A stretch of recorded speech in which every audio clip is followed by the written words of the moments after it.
जालिम के आगे सर ना झुकाने की वजह से जो उनको शहीद कर गया। एक आदमी जो खड़ा होता था, जो एक सच्चा लीडर दिखाई देता था, वो थे अली खामनेई और वहाँ की हुकूमत। आपने उनके ऊपर सीधे हमला कर दिया, आपने उनको मार दिया। क्यों दुनिया ने इसको टेररिज्म नहीं कहा? एक बुजुर्ग को कत्ल किया गया, शहीद किया गया, हमको उससे तकलीफ है। इसराइल और अमेरिका जो है वो सुपर पावर है, सबसे ज्यादा ताकतवर है, हर तरह से ये मजबूत है। इलेक्ट्रॉनिक मीडिया कहीं भी ये इस बात पर बहस नहीं होती कि नेतन्याहू जालिम है या नहीं, नेतन्याहू एट्रोसिटीज कर रहा है या नहीं। लेकिन आप देखिए कि यहाँ पर एक देश जो इतना छोटा था, उसके बावजूद वो, चूंकि वो इस्लामिक प्रिंसिपल्स पर बिलीव करता था कि पहले हमला हम नहीं करेंगे, तो उसने हमला नहीं किया। लेकिन एक जो आदमी मक्कारी से, नीचपने से, गद्दारी करके, धोखा से मार दे, तो उससे एक बहादुर कभी भी नहीं जीत सकता। आयतुल्लाह खामनेई का अगर आप कैरेक्टर देखेंगे पुराना,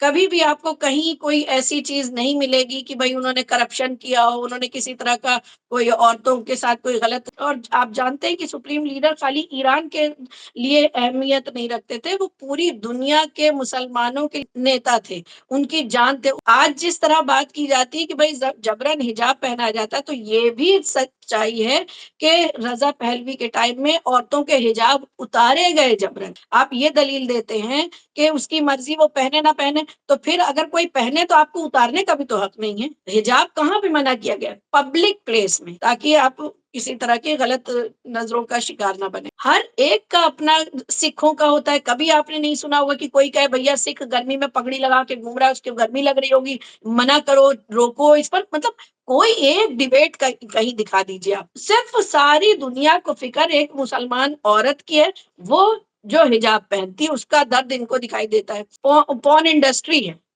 उस पर डिबेट नहीं होती। वहां पे ह्यूमन राइट्स वायलेशन नहीं हो रहे। क्यों हेलमेट लगाने को कहा जाता है गर्मी में? मुझे जब गर्मियों में 2 घंटे वहां, मतलब 10 मिनट 5 मिनट जो भी हम रेड लाइट पर खड़े होते हैं, हमें बहुत तकलीफ होती है, हम नहीं लगाना चाहते हेलमेट, तो सरकार कहती नहीं आपको लगाना है। तो वही उसी तरह का हेलमेट है ये हिजाब। आप इंडिया की बात करिए या किसी भी दुनिया की, औरतें बहुत कुछ भी पहने, ऐसे घूमे वैसे घूमे। अब आप बताइए उसके बाद जो जिस तरह की यहाँ ब्रूटैलिटी, छोटे छोटे माइनर बच्चों के साथ जिस कदर के रेप होते हैं, ऐसा कोई एक केस बता दीजिए आप इस्लामिक कंट्रीज में और ईरान में स्पेशली। अगर मेल्स को नहीं फर्क पड़ता किसी औरत के कपड़े आधे या पूरे पहनने से, तो फिर ये आधे कपड़े पहनने वाली लड़कियों के फॉलोअर इतने कहाँ से आते हैं? ईरान पर हमला हुआ, ईरान के एक सुप्रीम लीडर मारे गए, हिंदुस्तान की सड़कों पर औरतें, आदमी क्यों निकले, वो प्रोटेस्ट क्यों कर रहे हैं? आप हमें बताइए कि जब 9/11 अटैक हुआ था, तो ये इंडिया की हर गली कूचे में कैंडल मार्च कौन निकाल रहा था और क्यों निकाल रहा था? बस जब आप तब निकाल रहे थे, हम आज निकाल रहे हैं। मीडिया वाले चीख चीख कर कुछ बात कह रहे होते हैं ना, तो आपको सच दिखता ही नहीं है। वो जो बोल रहा था आप वैसा ही देखने लगते हैं, आपका दिमाग पे वैसे छा जाते हैं। हम इमाम खुमैनी के, खामनेई के कैरेक्टर पर फिदा है, उनके साफ चरित्र, उनके मजबूत किरदार, उनकी बहादुरी, उन इस पर फिदा है। अभी बताइए कोई एक इंसिडेंट बता दीजिए 36 साल के उनकी हुकूमत में कि जब इस तरह का उन्होंने मैसेकर किया हो। नमस्कार दोस्तों, मेरा नाम हैदर अब्बास नकवी है और आप लोग मुझको इस वक्त दा स्वतंत्र पर देख रहे हैं। जैसा कि आपको पता है कि 28 फरवरी को इजराइल और अमेरिका ने ईरान पर हमला करते हैं और आयतुल्लाह अली खमेनी को उसमें शहादत मिलती है। ये एक आतंकवादी हमले से कम नहीं था।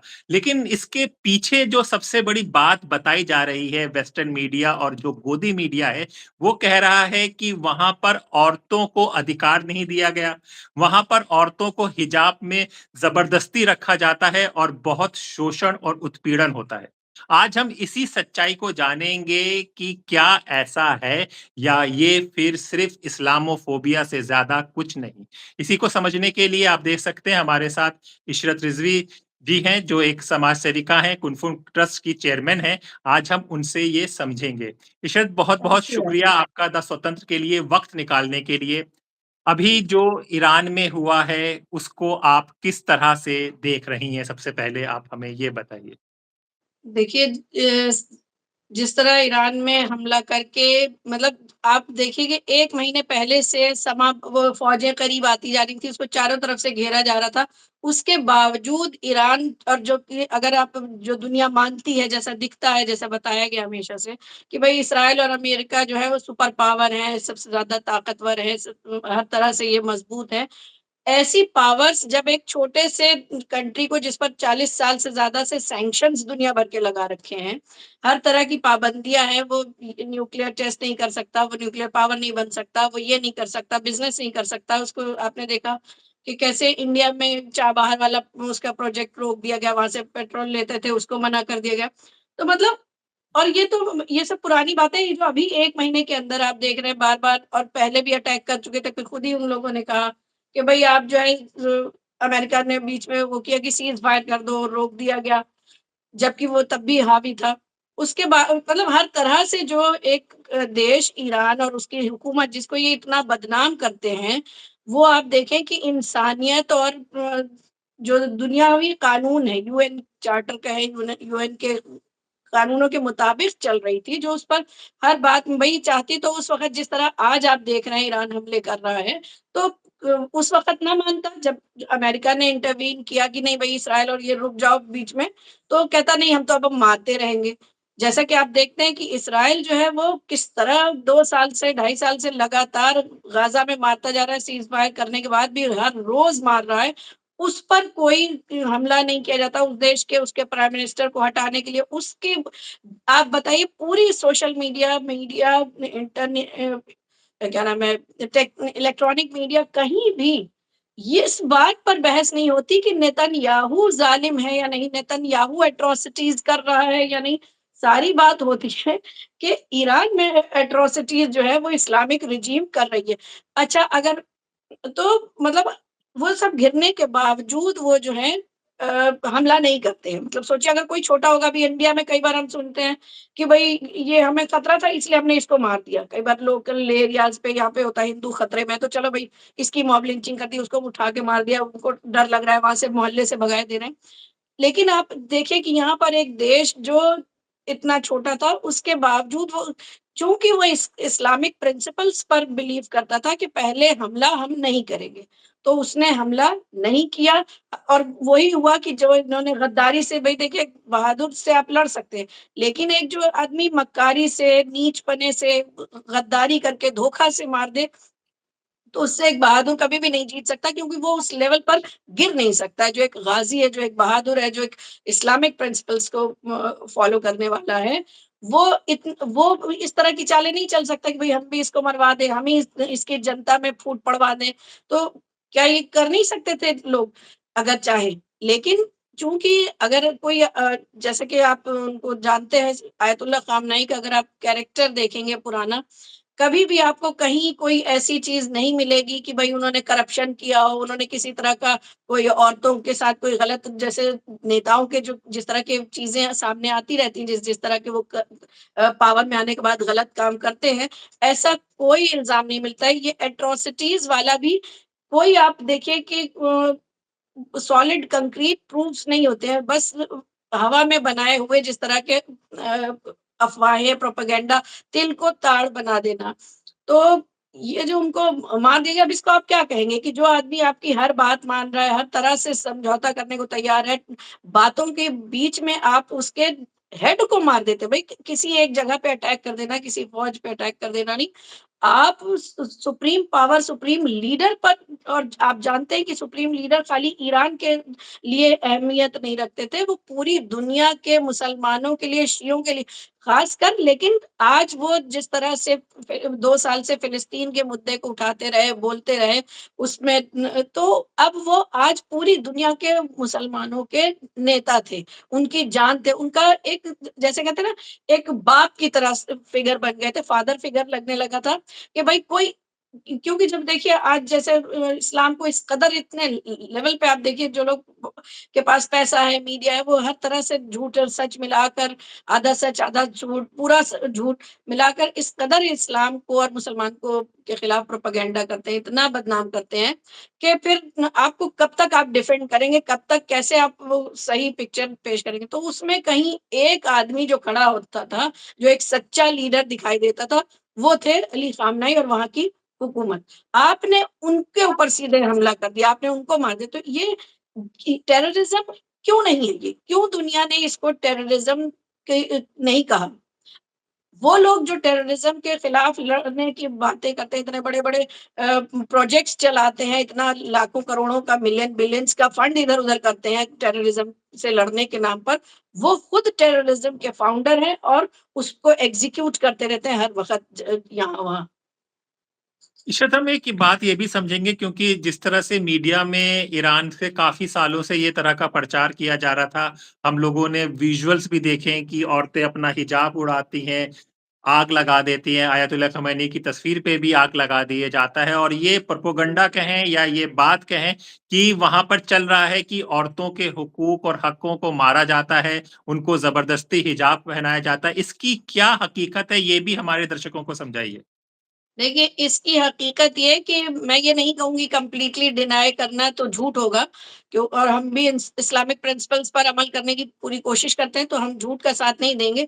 ये बातें जो आती हैं, जिस तरह के वीडियोज़ आते हैं, स्कार्फ उतार दिया या हिजाब के खिलाफ कुछ औरतें हैं, ये हकीकत है। लेकिन अब ये हकीकत आई कहाँ से, इसके पीछे को हमें थोड़ा समझना पड़ेगा कि जब रज़ा पहलवी जो है की हुकूमत थी, आप सब जानते हैं उस टाइम ईरान और अमेरिका के कल्चर में पहनावे-ओढ़ावे में कोई फ़र्क नहीं रह गया था। शराब, औरतों का मतलब मिनीज़ पहनना, क्लब्स में, पब्स में जाना, डांस, डिस्कोज़, तो ये बहुत आम बात हो गई थी। जैसे आज आप अमेरिका, यूरोप कल्चर को देखते हैं, वो जो है बिल्कुल ईरान वैसे ही कल्चर में था। फिर क्या होता है, लेकिन वही चीज़ होती है ना कि जैसे आपको कितना दिखाया जाता है।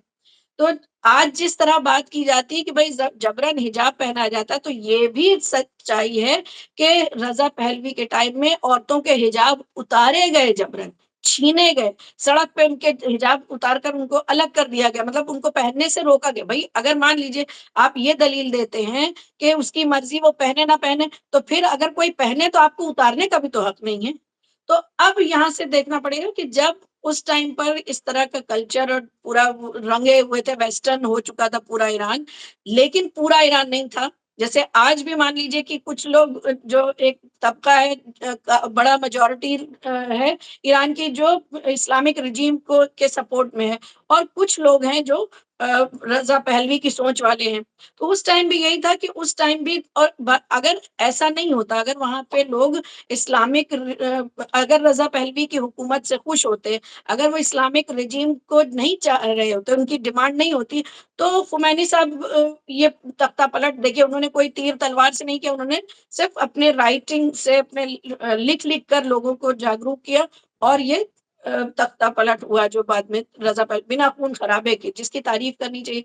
तो अब जब ये लोग आए, इनकी हुकूमत आई, इस्लामिक रेजीम जब इन्होंने तो इन्होंने इस्लामिक रूल्स इम्प्लीमेंट करने चाहे, तो उसमें जब ये हो गया कि भई देखिए, हिजाब कहाँ पे मना किया गया है? पब्लिक प्लेस में, कि पब्लिक प्लेस में आप जो है वो हिजाब पहन कर आएँगे। आपका हेड कवर होना चाहिए, जो एक इस्लामिक उसमें लूज़ कपड़े होने चाहिए, ताकि आप किसी तरह की गलत नज़रों का शिकार ना बनें।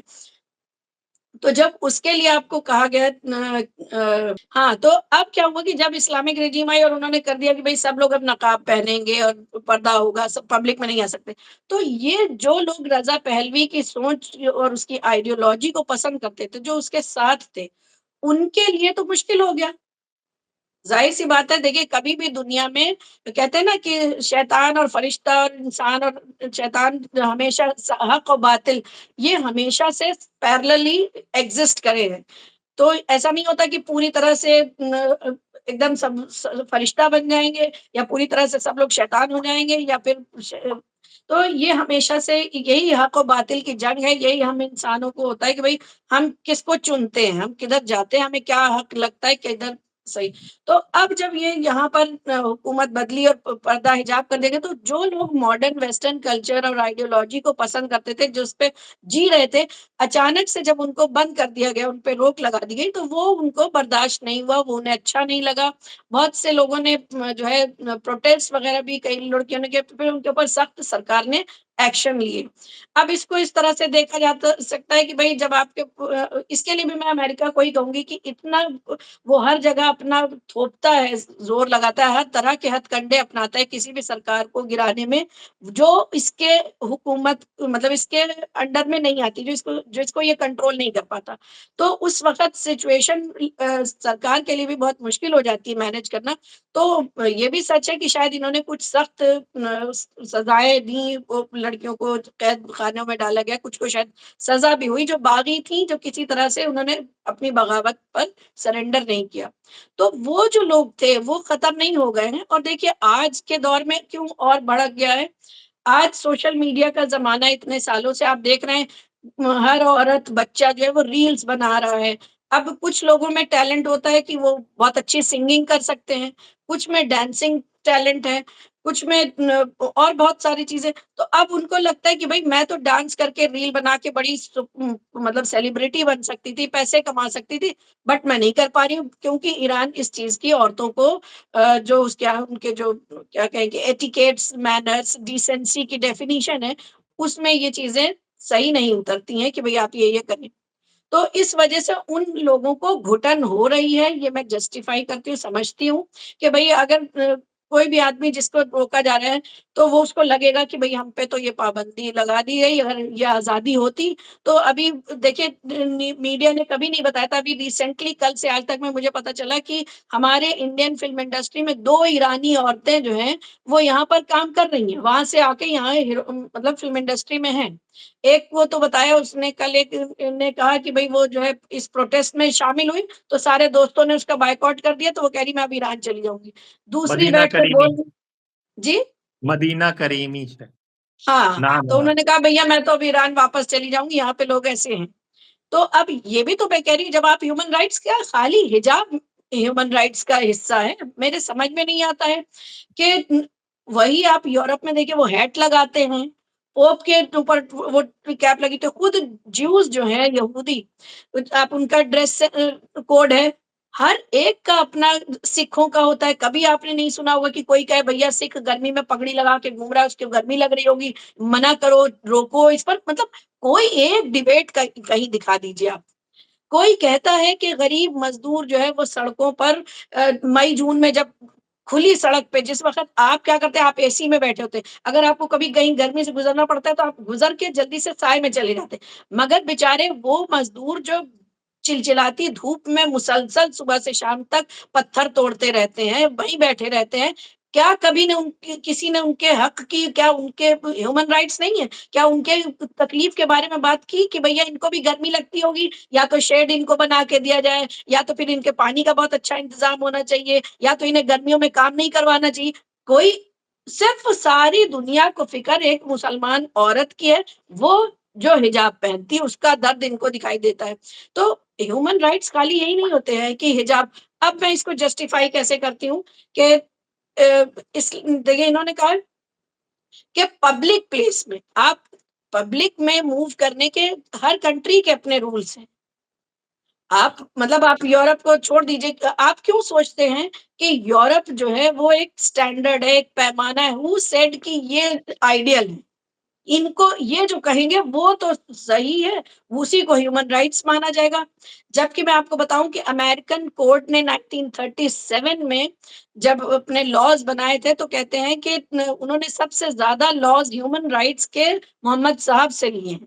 और वहाँ पे उनके कोर्ट में इमाम मोहम्मद साहब का स्टैच्यू भी लगा हुआ है, जो कि हम लोग के यहाँ स्टैच्यू नहीं होता, लेकिन उनके जो लॉ गिवर्स थे, जिन जिन ग्रेट लोगों से उन्होंने लॉज़ लिए अपने अमेरिकन लॉ बनाने के लिए, उसमें मोहम्मद साहब भी हैं और उन कहते हैं कि सबसे ज़्यादा अच्छे लॉज़ ह्यूमन राइट्स को लेकर मोहम्मद साहब ने दिए। मगर आज जब ह्यूमन राइट्स की बात होती है, तो हम फिर वेस्टर्न को देखते हैं, वो बताएँगे फेमिनिज़्म क्या है, जिनके आज फेमिनिज़्म की 10 साल से बात होने लगी है, जहाँ पे फ्रांस में विच हंटिंग होती थी औरतों की, जहाँ पे मतलब क्या-क्या ज़ुल्म नहीं हुआ। और आज भी आप देखिए कि रेप जो है क्राइम्स, ये वेस्टर्न कंट्रीज़ में किस कदर है, कितने ज़्यादा मतलब औरतों का एक्सप्लॉइटेशन है।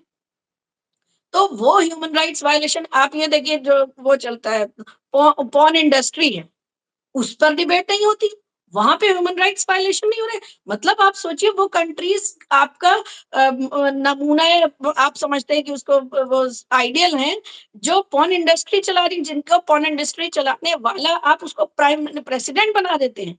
आप हम वो बताएँगे हमको कि ह्यूमन राइट्स क्या होता है, औरत को क्या पहनना चाहिए और क्या नहीं पहनना चाहिए। अगर सिर्फ़ एक पाबंदी है कि सर पे दुपट्टा डाल के चलो, सर ढक के चलो, तो आप इतना बड़ा मतलब ज़ुल्म हो गया कि बस अब उसकी तो दुनिया में कोई इंतहा नहीं है, उससे बड़ा कोई ज़ालिम नहीं है।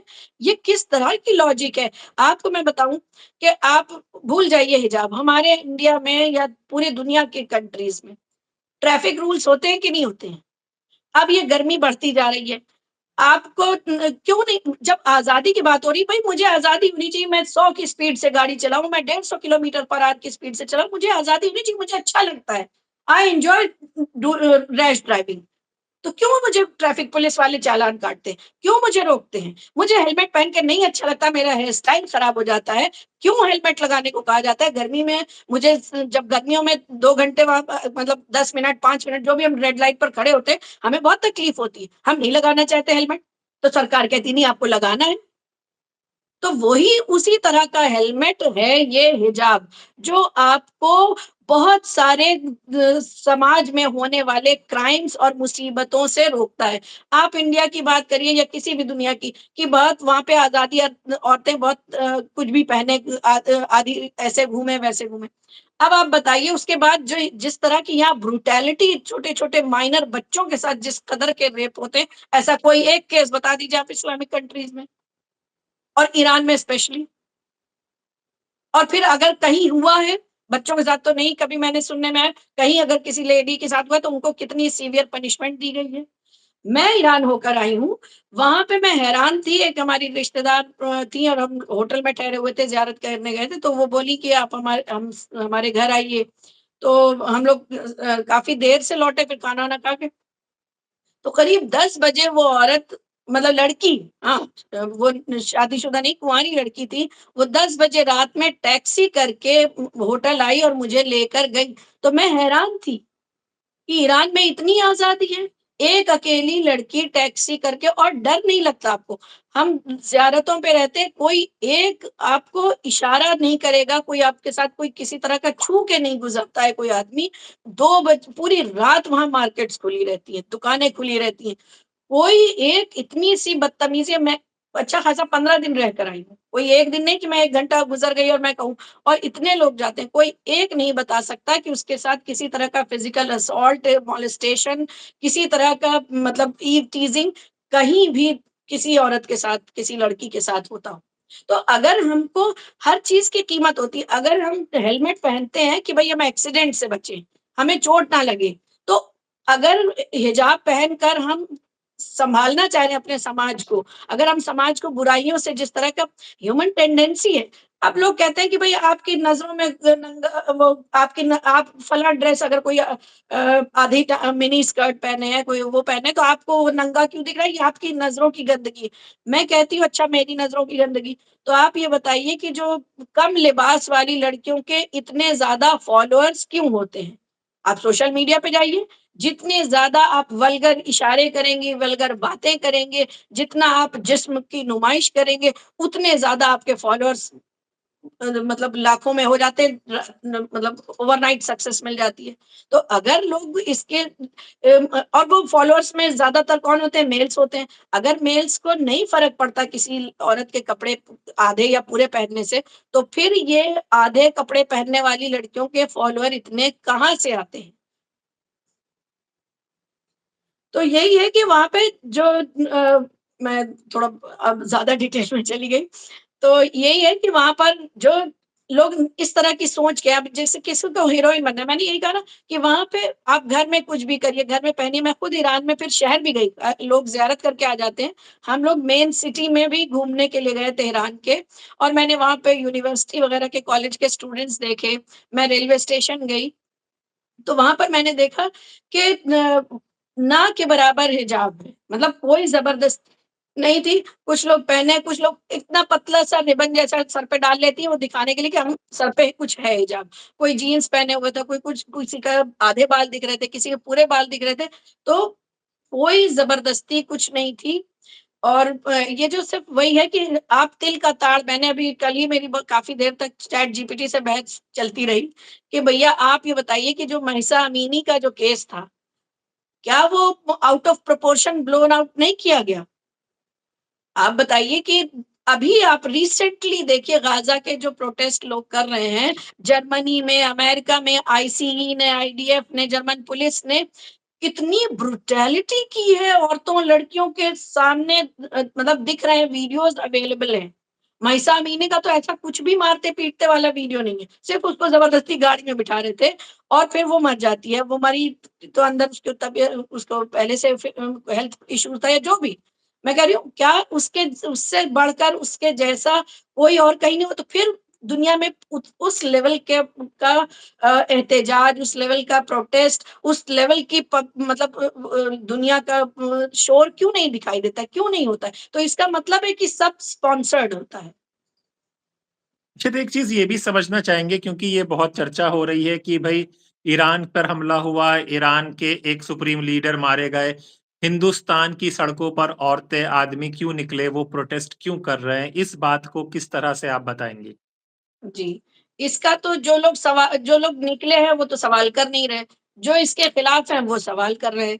तो अब उनको मैं उनसे मेरा पहले सवाल है कि ये तो आज हम 2026 में बाहर आए हैं। आप हमें बताइए कि जब 9/11 अटैक हुआ था, तो ये इंडिया की हर गली-कूचे में कैंडल मार्च कौन निकाल रहा था और क्यों निकाल रहा था? बस जब आप तब निकाल रहे थे, हम आज निकाल रहे हैं। हम तब भी शरीक थे। हम तब भी शरीक थे, 9/11 के अटैक को हमने सपोर्ट नहीं किया। जबकि आज हकीकत दुनिया के सामने है कि उस अटैक को भी करवाने वाले खुद इज़राइल और अमेरिका थे। और वहाँ पे अटैक नहीं हुआ था, बल्कि उसपे नीचे से वो बॉम्ब्स वगैरह फिट करके उसको, बिल्डिंग को उड़ा दिया गया था। उसके सैकड़ों सबूत। और अब आजकल आप देखें, मैंने तो खुद बाद में ज़्यादा समझ में आया, कई बार क्या होता है जब मीडिया वाले चीख-चीख कर कुछ बात कह रहे होते हैं ना, तो आपको सच दिखता ही नहीं है। वो जो बोल रहा था आप वैसा ही देखने लगते हैं। आपका दिमाग पे वैसे छा जाते हैं कि आपको सामने पड़ी हुई चीज़ नहीं दिखाई देती है। तो उसमें जो है, इन लोगों ने जिस तरह कहा, आप सोचिए कोई प्लेन टकराएगा तो कैसे पूरी बिल्डिंग भर-भरा के ऐसे कैसे गिर जाएगी इतनी बड़ी? मतलब वो जहाँ टकराएगा, मतलब अगर उसके अंदर आप कहें कि बहुत ज़्यादा एक्सप्लोसिव थे, तो भी जिस तरह, अब उसके बाद जब आप देखते हैं कि कई जगह पर बिल्डिंग्स को सरकारी तौर पर, खुद मैंने इंडिया में देखा है, यहाँ पे कई बिल्डिंग्स को जब बुलडोज़, मतलब वो सॉरी गिराया गया यही बम से, तब दिखता है कि अरे ये तो बिल्कुल 9/11 डब्ल्यूटीसी की तरह गिर रहा है। तब समझ में आया कि ये जो है वो प्लेन ने नहीं मारा था, बल्कि नीचे से उनके अंदर फिट किए गए थे एक्सप्लोसिव, और उन्हें बिल्डिंग्स को उड़ाया गया था। तो भई हम जो हैं, हम गाज़ा के लिए भी बाहर निकले। हम क्या नाम है, ये जो अभी रोहिंग्या वाला हुआ था, हम उसमें भी निकले। हम हर चाहे पुलवामा का अटैक देख लीजिए, इस पर भी बहुत से लोग लिख रहे हैं कि भई आप पुलवामा के टाइम नहीं आए थे। पुलवामा में स्पेशली कश्मीरियों ने, अभी जब हुआ पठानकोट था ना अभी जो लेटेस्ट अटैक हुआ था, उसमें कश्मीरीज़ ने खूब ज़्यादा प्रोटेस्ट किया। भई नुकसान तो उन्हीं का सबसे ज़्यादा हुआ है। और आपको लगता है कि वही बेवकूफ़ है, अपना ही नुकसान करेंगे। तो ये तो एक वही है कि परसेप्शन जिस तरह बनाया जा रहा है, तो जैसे दुनिया अभी आप देखिए यहाँ पे इंडिया में इतना लोगों को इज़राइल मार रहा था गाज़ा को, गाज़ा के लोग लाखों में शहीद हो गए, बच्चे, अस्पताल, स्कूलों पे हमला कर रहे हैं, और यहाँ इंडियन के कुछ लोग जो हैं इंडिया के, वो दीवाने हो रहे थे इज़राइल के, हम चले जाएँगे, हम आपकी मदद के लिए आएँगे और हम जंग लड़ेंगे। वो कौन-सा जज़्बा था? आप तो जंग लड़ने पहुँच गए थे, और आज आप वही लोग आज हमसे सवाल कर रहे हैं कि हम सड़कों पर क्यों हैं? तो आप फिर वहाँ पर क्यों गए थे? और गए, अब आज फँस गए, उसमें से कुछ लोग मारे भी गए हैं, और वहाँ पर दिखाई वीडियोज़ हैं, जहाँ पर इज़राइली कितना मतलब इल ट्रीट कर रहे हैं इंडियंस को, कितना उनकी बेइज्जती करते हैं, उनको अपने बराबर नहीं समझते। जैसे यहाँ पे लोग दलितों को ट्रीट करते हैं, वो ऐसे ही वो वहाँ पे इनको इंडियन को ट्रीट कर रहे हैं। तो ये तो आपका वो है। अब दूसरी बात आती है कि हम ईरान को के लिए सड़कों पर क्यों हैं? हम ईरान के न अगर मैं अपनी बात करूँ, तो मैं रिलिजियस तो बहुत सारे लोग हैं। मतलब रिलिजियस लीडर अगर या इस्लामिक कह दें तो फिर तो मुझे सऊदी किंग के साथ भी होना चाहिए, फिर मुझे ओमान और कतर के भी हाकिमों को सपोर्ट करना चाहिए, पर नहीं कर रहे।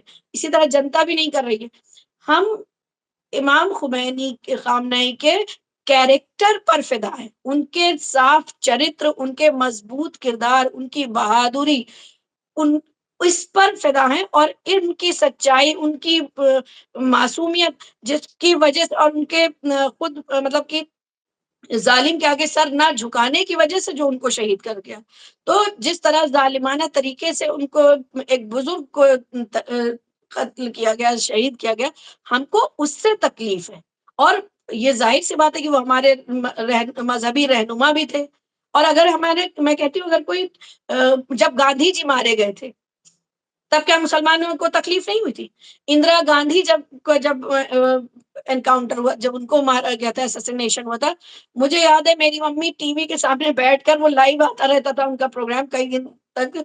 मेरी मम्मी ऐसे रोती थी लिटरली ज़ोर-ज़ोर से, जैसे कोई उनकी अपनी मदर की डेथ हो गई हो। तो हम तो हमारी कौम हम तो हमेशा ज़ालिम के खिलाफ और मज़लूम के साथ रहे। अगर हम दलित के साथ भी खड़े हैं अगर उस पर ज़ुल्म होता है, हम आदिवासी के साथ भी खड़े हैं, हम हर मज़लूम के साथ खड़े हैं। यहाँ इंडिया में जो दुनिया भर के कितने केसेस सुनने में आते हैं रेप के यहाँ-वहाँ, हम उन सब के साथ खड़े हैं, हम हर वक़्त मज़लूम के साथ खड़े हैं और ज़ालिम के खिलाफ हैं। वो ज़ालिम चाहे कितना बड़ा हो और वो कितना भी बड़ा हमारा नुकसान कर दे, हम ज़ालिम को ज़ालिम कहते रहते हैं। और इसीलिए हमने प्रदर्शन किया, हम दुनिया को बताना चाहते थे कि वो कितने अज़ीम लीडर थे। भई कोई एक छोटा-सा इंसान मारा जाता है, तो दुनिया को खबर नहीं होती, मोहल्ले वाले भी नहीं जाते हैं। एक कोई बहुत अच्छा इंसान होता है, तो पूरा मोहल्ला उसके जनाज़े में इकट्ठा हो जाता है। अब जब कोई इंटरनेशनल फ़िगर है और जब इतनी पायस, इतनी स्ट्रॉन्ग जिसका कैरेक्टर हो कि जिसके दुश्मन भी उसके कैरेक्टर में कोई कमी ना निकाल पाए हो, सिवाय फर्ज़ी इल्ज़ाम लगाने के कि एट्रोसिटीज़ भई भड़काते भी तो तुम हो। अभी जो हुआ, आप ये बताइए कि अच्छा मान लीजिए मैंने कहा कि ये जो है वो खराब है ख़ामनाई या इस्लामिक रिजीम प्रेज़ेंट रिजीम खराब है, मान लीजिए आप ही की बात सही है। तो फिर आप ये बताइए कि उसका दूसरा कौन है जो आप उससे बेहतर आप देने वाले? रज़ा पहलवी का बेटा जो कि अपनी हुकूमत में आने के लिए वहाँ अमेरिका के तलवे चाट रहा है, वहाँ उनका गुलाम बना बैठा है, उनके टुकड़ा उन पे पल रहा है। वो यहाँ पर अपनी हुकूमत चाहने के लिए यहाँ पे दंगे करवाता है। ईरान ही की जनता मारी गई ना, चाहे वो ईरान की सरकार के खिलाफ थे या सपोर्ट में थे। जब लड़ाई झगड़ा हुआ, जब प्रोटेस्टर्स ने लोकल जनता को मारा तो दोनों तरफ दोनों हैं तो ईरानी। इन ईरान की जनता का नुकसान हुआ। अभी जो अमेरिका और इस्राइल स्कूल के ईरान के स्कूल पे मिनाब में हमला करते हैं, वहाँ 160 बच्चे मार तो जो इंसान अभी हुकूमत में आने के लिए इतने खून-खराबे कर सकता है, इतना गिर सकता है, जिसका कोई कैरेक्टर नहीं है, आप उससे कंपेयर करते हैं कि इमाम ख़ामनेई के कैरेक्टर को और उनके एट्रोसिटीज़ को। अभी बताइए कोई एक इंसिडेंट बता दीजिए 36 साल के उनकी हुकूमत में कि जब इस तरह का उन्होंने मैसेकर किया हो। मैंने कल ही चैट जीपीटी से पूछा कि भैया तुम लोग कहते हो ये मैंने कहा आप हम तो इंडिया में हर रोज़ राइट्स देखते हैं, तो हमें तो पता है। तो मैंने पूछा भैया बता दो कितने गवर्नमेंट स्पॉन्सर्ड वहाँ पे राइट्स हुए हैं? एक भी नहीं है। ना सुन्नी के खिलाफ, ना शिया के खिलाफ, ना कुर्द के खिलाफ, ना मतलब किसी के खिलाफ ईसाई आप हद तो ये और खुद इंडियन टीवी टेलीविज़न ने दिखाया कि जब 2 साल से गाज़ा में इतना मतलब जारहाना कत्ल गारत हो रही है, उसके बावजूद ज्यूज़ का सिनागॉग है, वहाँ पे सिक्योरिटी गार्ड तक का इंतज़ाम नहीं है, मतलब वो आराम से रह रहे हैं, कोई हमला नहीं हुआ। यहाँ तो पुलवामा में अटैक हुआ तो यहाँ-वहाँ कश्मीरियों पे हमले हो जाते हैं, मुसलमान को उठा-उठा के मारने लगते हैं। और वहाँ कितना आसान था सरकार को पब्लिक को खुश करने के लिए कि वहाँ के लोग ज्यूज़ को मार देती, वहाँ के सिनागॉग पे अटैक कर देती। वो नहीं करते हैं इतने सब के बावजूद and still you call them कि वो हिटलर है, वो तानाशाही है, वो सिर्फ इसलिए कि वो कहते हैं कि आप ये बताइए, एक और मजबूरी थी उनकी। ये जो ईरानियन रेजिम आप देखिए 40 साल से सैंक्शंस लगा रखे, उससे पहले ईरान इराक को सद्दाम को भड़का के, यही जी, जी। अमेरिका पीछे था। सद्दाम जब उनके इशारों पे चलते थे तो ईरान इराक वॉर में घुसेड़ के रखा, पनपने नहीं दिया, कुछ चैन सुकून से रहने नहीं दिया। जब ये सब आप चला रहे थे, उसके बाद फिर ये रेजिम आती है, तो अब आज आपको क्लियर हो जाता है, आज जिस तरह ईरान लड़ रहा है, उससे ये साफ हो जाता है कि जो आयतुल्लाह खामनाई हैं, वो मज़हबी कम और साइंटिफिक मतलब एम्बेसडर कहें या एपिटोम, वो हैं। कि वो मतलब उन्होंने आप मज़हबी नहीं किया, लोगों को वर्गलाया नहीं धर्म के नाम पे। उन्होंने साइंस एंड टेक्नोलॉजी में इतने सैंक्शंस के बाद कहाँ पहुँचा दिया अपने देश को। बिल्कुल। तो अगर वो करप्शन करते, अगर वो गलत मिसलीड करते, तो आज क्या हम टक्कर दे पाते? और इसीलिए अगर देखिए हमारा यूथ आज का क्या है, शराब में इंडल्ज है, लड़कीबाजी में डूब गया है, 24 घंटे वीडियो गेम्स पे लगा हुआ है। तो हम क्या कर रहे हैं, हम अपने यूथ को इस एक आपने आज़ादी ज़रूर दे दी कि बेटा ठीक है, जो चाहे वीडियो देखो, जो चाहे गेम देखो, जैसी मूवीज़ बनाओ और चलाओ, उसमें खून-खराबे वाली मूवीज़ हों, चाहे सेक्सुअल वायलेंस दिखाती हो, कुछ भी हो, तो उसका असर क्या पॉजिटिव पड़ा है सोसाइटी पे। 4 लोग आज़ादी, उस जो आपने जिन 4 को आज़ादी दी ये काम करने की, उसके बदले में 40,000, 40 लाख या 40 करोड़ लोगों को जो सज़ा मिल रही है, क्या वो कोई मतलब इसका कोई कनेक्शन नहीं है? क्या आप डिनाई कर सकते हैं कि भई शराब पी रहा है, शराब की आज़ादी है और उस शराब की वज़ह से वो अपने घर में जाके बीवी पर ज़ुल्म नहीं करेगा? तो वो औरतों पर जो ज़ुल्म हो रहा है, जो आपने दौलत लालच का इतना शोबाज़ी का बना दिया कि लोग जहेज़ के लिए औरतों को घर में अपनी बीवी, बहू, बेटी को जला रहे हैं। तो ज़ुल्म तो मतलब इसको समझने की ज़रूरत है कि इस तरह इनको रोकने के लिए, सँभालने के लिए देश को, ये ज़रूरी था कि उनका यूथ जो है वो इस तरह के छोटी-छोटी अट्रैक्शंस में ना फँस जाए, लड़की हो या लड़के, कि वो पता चला बस सुबह-शाम अफ़ेयर चला रहे हैं और लिव इन रिलेशनशिप में है, फिर वो मर्डर कर रहे हैं, फिर वो भाग रहे हैं, फिर कूद रहे हैं। तो इसी सब को प्रोटेक्ट करने के लिए भी ज़रूरी था कि दोनों को मतलब जो है पब्लिक प्लेसेस में हिजाब का रखना, ताकि वरना यही सब क्राइम्स में ही समाज पूरा उलझ जाएगा। तो मैं तो अच्छा इसको ऐसे देखिए देखती हूँ। जी, जी, एक आखिरी सवाल और आपसे, आप पढ़ी-लिखी हैं। अभी जो पिछले 11 साल से भारत की विदेश नीति हुई है और हमने देखा है कि हमारा सरकार इज़राइल की तरफ ज़्यादा जी, झुकी हुई है और इससे पहले हमले से पहले प्रधानमंत्री नरेंद्र मोदी का दौरा भी वहाँ पर हुआ है और उनको एक मेडल भी मिला है। तो जी, इसको जी। किस तरह से मुस्लिम समाज देख रहा है, ख़ास करके भारत का मुस्लिम समाज? नहीं, ये तो देखिए मुसलमान तो बहुत ही इसे गलत समझ रहा है और इसके अलावा जितना भी सेक्युलर अंधभक्त को छोड़ के बाकी सब बड़े-बड़े जो जर्नलिस्ट हैं, जो एडमिनिस्ट्रेटिव लोग हैं, वो सब इसको स्ट्रांगली कंडेम कर रहे हैं, क्योंकि ईरान हमेशा से इंडिया का साथ देता रहा है। इंडिया को कितने सालों तक मतलब पेट्रोल लिया और पैसा नहीं दिया, मतलब इंडिया के ऊपर उसके कर्ज भी इंडिया उसका कर्जदार रहा है काफी, कई सौ करोड़ रुपए तक का, बहुत टाइम पीरियड तक, फिर कभी दिया गया, फिर उसके ऊपर मतलब उसने इनके साथ हर तरह का हमेशा सपोर्ट किया, हर तरह की आसानी दी। और ये आज जो है वो इस्राएल के साथ जाकर बैठ गए, तो ये इन्होंने मतलब पूरा अपना इंडियन जो पॉलिटिक्स है, जियोपॉलिटिक्स है, उसको ही पूरा चकनाचूर और पूरा हिला दिया है। अब आप देखिए कि जो कल हुआ है कि वो आईएनएस देना है ना, जो जिस पर जी। अटैक कर दिया अच्छी अमेरिका ने, और जो कि इंडिया ने बुलाया था और वो उसके बाद वो लौट रहा था, वो वॉर में नहीं था।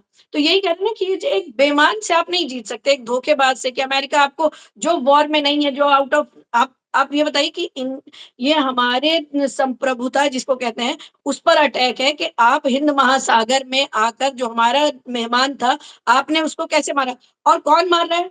आपका ही दोस्त, मोदी के खास दोस्त ट्रम्प, अमेरिका, जिससे जो आपकी मोहब्बत और दोस्ती का दम भरता है, वो ही आपको ज़लील कर गया।